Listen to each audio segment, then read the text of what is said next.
So you want to play Dungeons & Dragons? Here's all you need to know for your first session. First, the game. D&D is a tabletop role-playing game where the characters get to create a unique character and their leader and moderator, the Dungeon Master or DM, get to create a whole world with non-player characters and obstacles for the players to face. In order to find people to play with in person, I suggest any local shop that sells trading cards or board games. If they don't already have a D&D community set up, they can probably help you join one. Second, your character.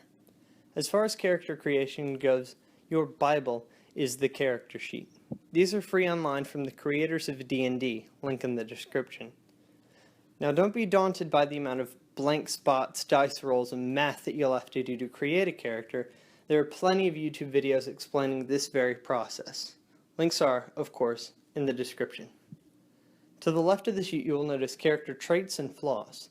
These are important notes to yourself that you need to constantly refer back to make sure you're in character in game.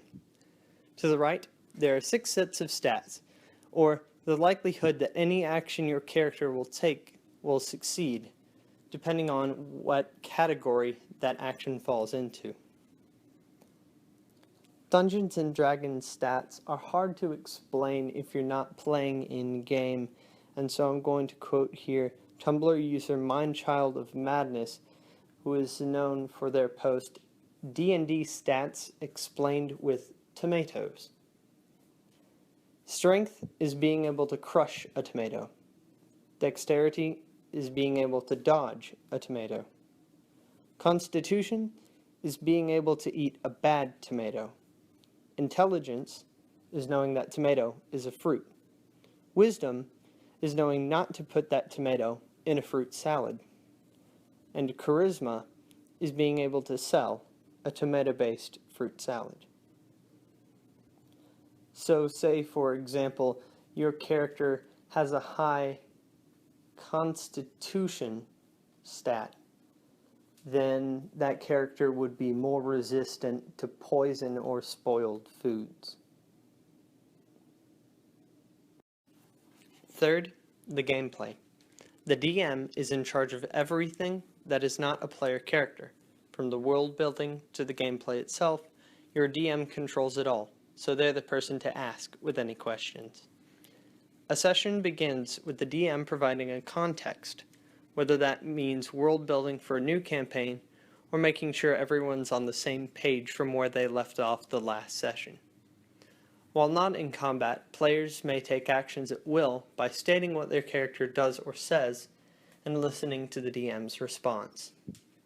In combat, however, the game becomes turn-based, with each player making one action per turn, with the player's order decided by respective die rolls, highest rolling player first, lowest last.